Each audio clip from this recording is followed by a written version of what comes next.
Hello, today we're going to demonstrate the problems that a hearing aid user has when walking out and about with a friend.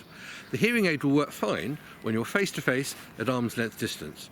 The problem is that the hearing aid, now we don't have a hearing aid today, we've got a video camera, but as I turn away from the video camera or the hearing aid user, the sound quality goes down and down. And you probably can't hear me very much at all. So the system works well at arm's length distance, but not if you're facing if you're not facing the camera or the hearing aid user. The solution is to use a Roger radio aid system. Today we're going to demonstrate using a Roger pen and a Roger Neckloop. So I'm going to put the pen around my neck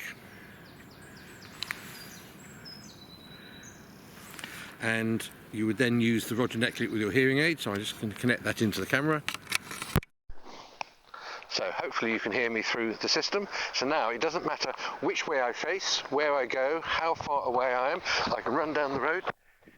You can still hear me. So you can walk out and about, socially distance, hear your friend, hold a conversation. Thank you.